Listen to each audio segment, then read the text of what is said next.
Let's talk about one of the stocks that Jared did mention, and that is Microsoft announcing a slew of new products at its annual Build conference. A lot of developers flocking to the Seattle area, usually for this annual conference, but this year it was all held online. Dan Howley tracking all of that for us. And Dan, we've talked a lot about how Microsoft has benefited from the last 2 months of these closures. And there were some products out here that were announced this week that certainly added to or help them build on some of the gains they've seen, right? I'm looking at things like cloud for healthcare, which is something that they've looked at, more sort of the collaborative work type of software as well. What stood out to you? Yeah, there have been a few things that Microsoft announced this week at Build. One of them that I thought was really interesting was their new AI platform that they're launching. It's a supercomputer built in conjunction with the Open AI group, and that's something that was founded by the likes of Elon Musk.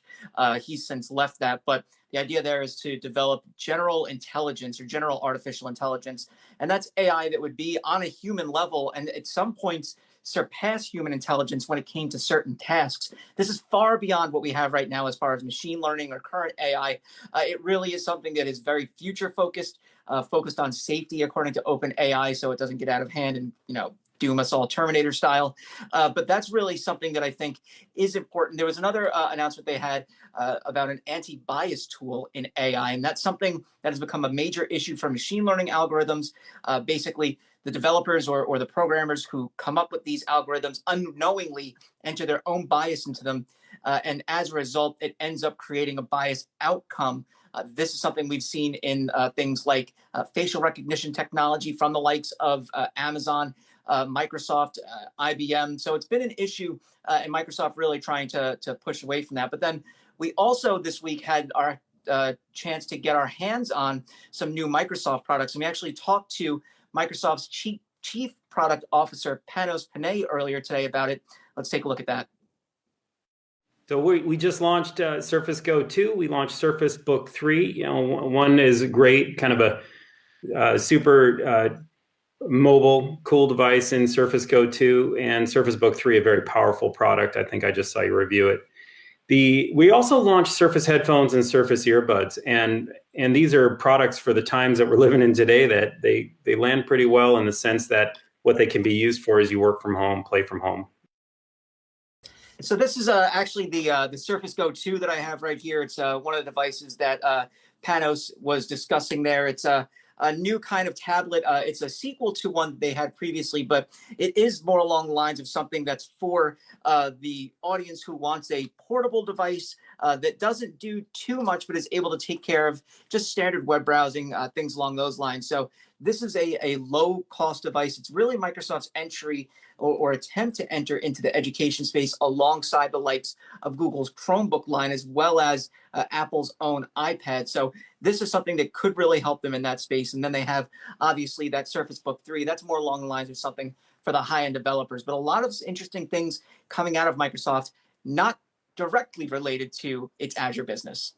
Yeah, Dan, I mean, you talk about those products covering the low ends and the high end. If you look at something like some of their higher end products, they've certainly had loyal customers for Surface, but the perception has always been that they're still lagging behind an Apple. With the new products out there, how significant of gains do you think they can make?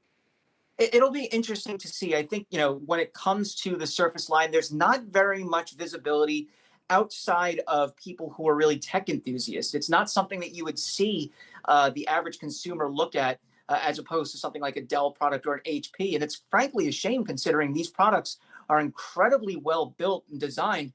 They are really the reason why the likes of Dell and HP have had to force themselves to step up and become as good as they are now. And frankly, Dell has one of the best laptops on the market with its XPS 13. I recommend that to anybody who's looking for a Windows device. And then there's HP with its own Envy line of products that, again, is fantastic. And then you have the Lenovo lines, which are also really good PCs. So Microsoft has pushed all of those companies to become as competitive as they are as far as the design of the products that they're pushing out there. And they are as good as what you can get from Apple in terms of performance. And in some ways, better. So I think what Microsoft needs to do is get more visibility on products like this, the Surface Book 3.